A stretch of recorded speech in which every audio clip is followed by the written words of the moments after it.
are listening to Fast Track Podcast, the place to be to fast track your personal finance or fast track your business, or both, through a series of conversations with those who have learned it, done it, and made it.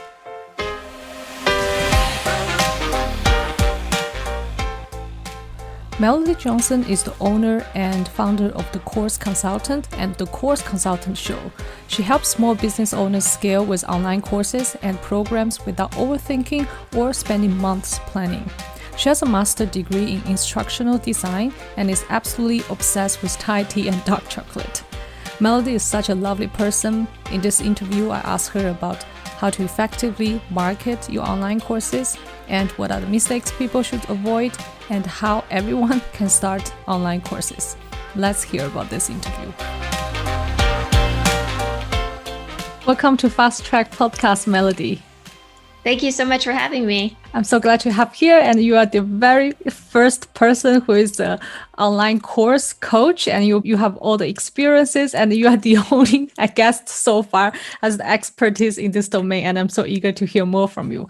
First, please tell us a little bit about yourself. Yes, absolutely. So as you said, my name is Melody. I'm an online course consultant, and I help small business owners create and sell online courses through social media and email marketing. So I'm very excited to talk with you today about how people can get started making passive income. Interesting. And how did you start this business? Well, have you always been in this entrepreneur domain, or were you working in a big corporate in the past? Yeah, great question. So I actually got started in education from a corporate training background. So my master's degree is in instructional design. And so basically what that means is it's the theory of how adults learn. And so for several years, I was a traditional teacher in a K through 12 setting. And then I went on to actually support corporate training and development. So what I actually did was help bigger organizations create online training curriculum for their employees. And so after doing that for several years and finishing my master's program, I wanted to actually set out and try to create online courses for myself and help other people do the same. And so since then, I've had over 1,000 online course enrollments and also have been helping students across the globe with creating their online courses. It's been such a privilege to have the ability to help people in many, many different time zones. And I've just been so blessed and fortunate to meet so many amazing entrepreneurs. And what is the most interesting and unique online courses that you help with? Yeah. So, right now I'm actually running a program live with some of my students, and it's really amazing to see the diversity of content and curriculum that I'm helping my students build out and sell. One of them, most notably, is a student of mine, and this student actually has a course on how to help people cross stitch. And her course is all about actually helping beginners learn cross-stitch patterns. And it's super interesting. So I've had online course creators who speak on anything from writing to actually reading tarot cards. So there's really nothing off the table in terms of creating an online course. It's a truly unique field and industry to be in. Yeah, and nowadays there are so many platforms and means for people to put their skills with a video on the internet, and people in any part of the world, they can learn anything from the internet. It's really amazing. And what are some common platforms people use to share their online courses? Yeah, so I think that the platform is an important part, although I don't think it's as important as the content that you put out and what people are interested in buying. So the different types of platforms that I've seen people use are Thinkific, Podia, Teachable, Newsendler. I've also had a few people use MemberVault. And so I think what's more important is to understand what is it that people want to buy and how can you get it into the hands of your customers easily. And so if you can solve those two things, the platform is not as important. That's a very great answer. And I want to dig deeper, like you mentioned about what people want to buy and how to get into their hands. And how can they achieve that, course providers? Yeah. So the number one thing that I actually see is that there is a really hard and complicated way to enroll in a lot of online course platforms. So if we look at things such as abandoned cart rate, so for instance, abandoned cart rate refers to when someone has the intention of purchasing and they actually, for some reason, they close out the window. So let's take, for instance, we go to Amazon, right? So if you're on Amazon, you want to buy something and you go to your cart and you add something, and then you get busy, you have dinner, the kids are yelling, whatever happens, you somehow forget about it. And all of a sudden, there's a little reminder that Amazon sends you, say, hey, I noticed you added something to your cart. Do you want to buy it? So we get those reminders. But for online course creators, some online course creators don't have the technology in order to send those abandoned cart email sequences. And so there's a few ways to get around that. And I think what's most important is to make it easy for the customer. So first off, it's very important to have a simple way for people to pay you, right? So simple. We could make it really complicated and try to have all these bells and whistles, but all we need is a way for people to enter in their card details and or pay through PayPal, right? So some people use a different payment processor or third-party checkout software, but I use something called ThriveCart, and it's something that I recommend to all of my clients and students. But there's plenty of out there that are more affordable for people who are just getting started. Gumroad is a great instance.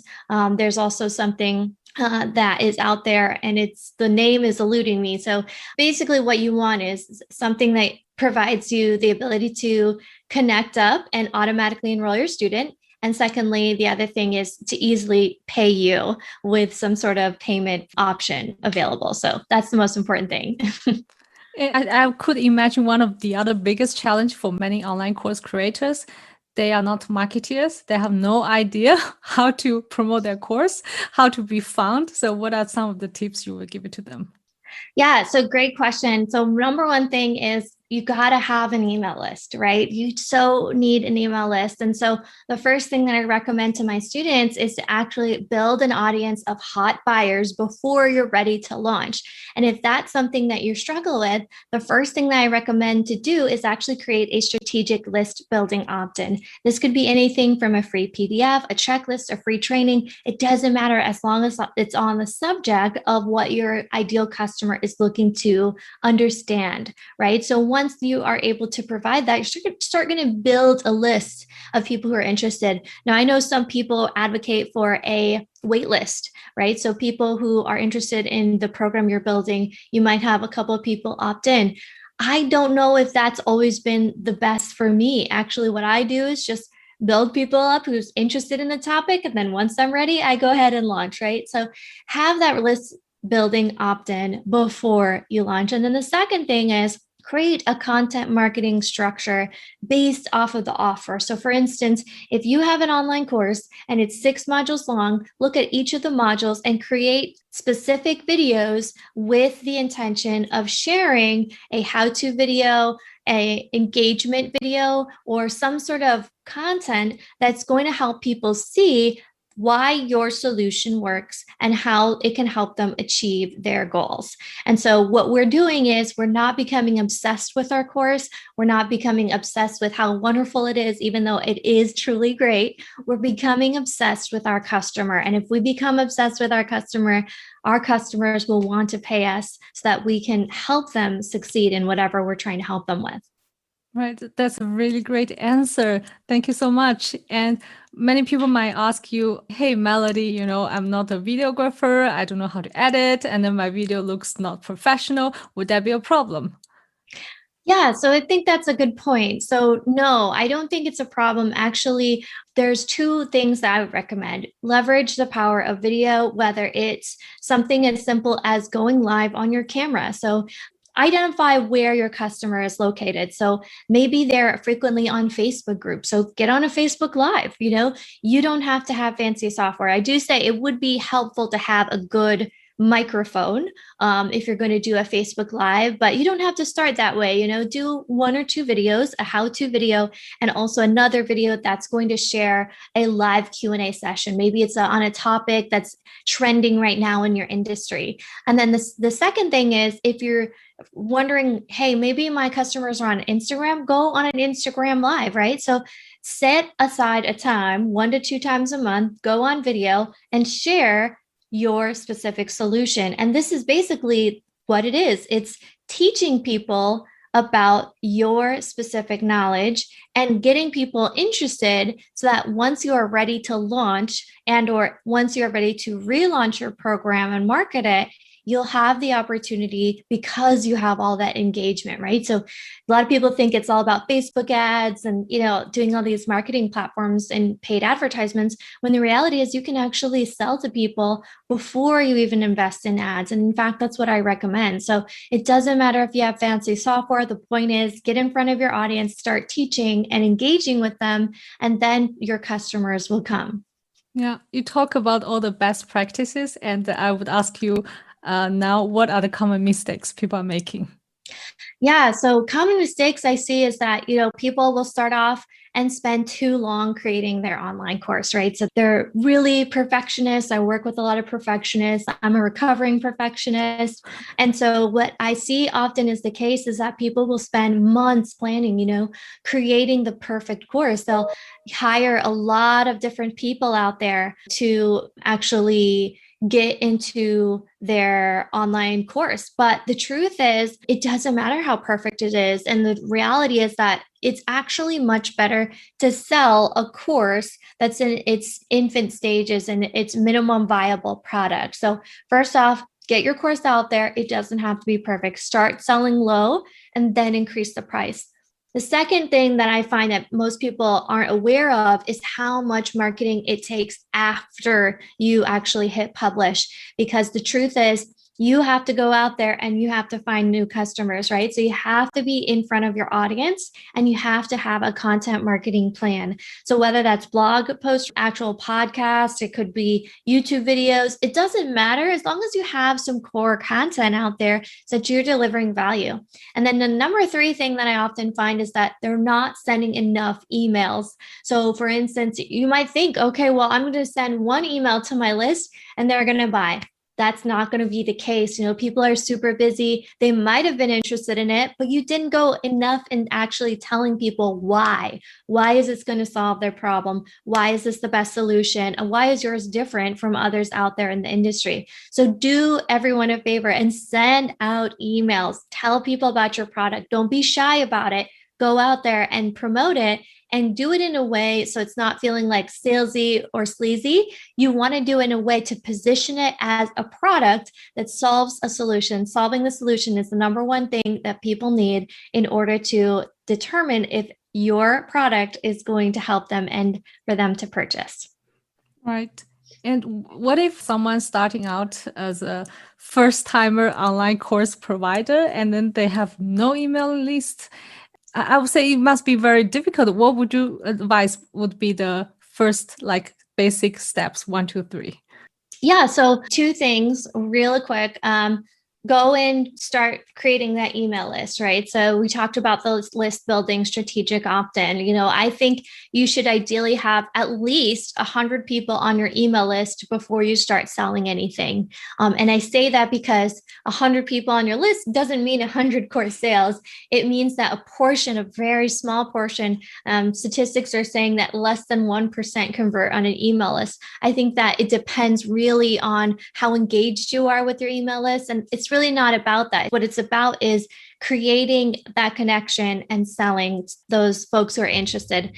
The second thing is to actually go onto a platform. Let's take, for instance, Instagram, right? So we have Instagram, and in Instagram, you might think, okay, well, it's only for, Gen Zers or millennials, but the truth is there's a lot of different age groups that are on Instagram. So the first thing I would recommend you do is start showing up consistently, post 2 to 3 times a week when you're first starting. Once you start getting the hang of it after a month or 2 months, your audience size will grow and then you can start promoting your offers. So for instance, I actually have 3 types of Instagram posts that I recommend posting, even if your Instagram is dead or you have 0 followers. That would be an introduction post. Tell people who you are, right? Like, who is this random person on the internet, right? And number 2, actually share some sort of relevant free content. So that could be a carousel post. So that could be like step 1, step 2, step 3 of how to for your specific industry. And then step 3, I would recommend actually including some sort of information on your free resource and then direct people from your free content on Instagram onto your email list and attract them into some sort of private community. If you have a free Facebook group, that would be great. But if you don't, that's fine too. As long as you get them on your email list and you can do your launch later on and nurture them. So continually look for ways to actually connect up with your audience. If that's going to be too slow, then I recommend actually joining up and going on podcasts. Like podcasts are a great way to build your list. Speak on a summit. Those are more kind of advanced things that people have been around for longer will do. But if you can't do that, do a guest blog post. There's a lot of ways that you can contribute and collaborate with other people who have similar industries, but they don't have a competing product, right? So that's what I would recommend if someone's just starting out. It does take time. But the truth is, once you actually start growing that email list, you'll see more sales and it'll be more consistent over time. All right. The most important thing is not actually get the course online, but also to consistently promoting it and then providing value to your target audience. And then in return, they might trust you and then buy your course. So getting your course online is not everything like done. It's a lot of more work to do later on. Exactly. Yeah. And now you are independent, you're an entrepreneur, and I want to touch on your personal experience as entrepreneur. What are your biggest challenges in the last years since you are doing this as a business of your own? Yeah. So, I've had a lot of different changes in my business. One of the things that kind of happened earlier this year was that I've converted my agency into more of a consultancy. And so previously, I actually worked with a team where I was the head manager, and I worked with about 12 contractors to actually build full curriculum out for organizations. What I found though was that some of my clients, wow, awesome, we weren't getting the marketing down. And that's because my role was mostly on the course creation side. But what I decided to do was actually help people learn how to market their online course. And that's the truth, is that if you learn how to market it, you're going to see better results and you're honestly going to see a return on the time that you've spent. So that was, a big change for me, in terms of seeing there was like a dip in sales, right? Because, there was a change of my business model. So that was a really big change. But overall, I think I was really happy with the change. It gave me a lot more freedom to do what I wanted to instead of feeling tied to each specific project. Yeah, so that was one challenge. And, I think in general, being in lockdown with the COVID crisis, it's definitely taught me to appreciate my peers and other affiliates that I've grown close to. So like my online business friends, because I think earlier this year, I was just feeling a little bit down because there was a lot of things happening personally. We were still kind of stuck. Things were slowly opening up, but it gets a little bit lonely after a while if you're stuck in the house. So totally relate to that. I live in a small village, and I sometimes, if I don't talk to my husband, I don't need to speak. Yeah. Amazing. Do you have any other plans for your business now for this year, next year, anything else you want to share with us? I actually have something that I'm planning for this upcoming August, but I have so many new things that are happening.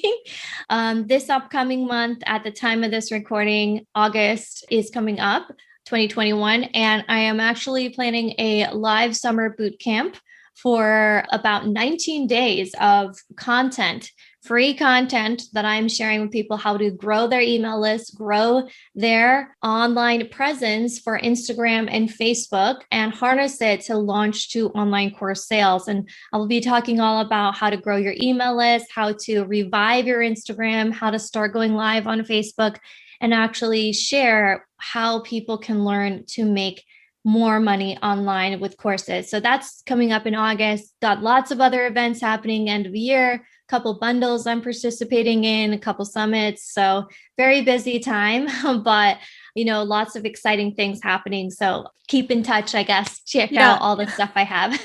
Yes, I'm also very looking forward to that. And please share, where can people find you, the links, your name in this podcast? Yeah, so the best place to find me is on my website at thecourseconsultant.com. And all of my social handles, for the most part, are that. So I'm mostly active inside my private Facebook community group where I share live trainings inside of that group.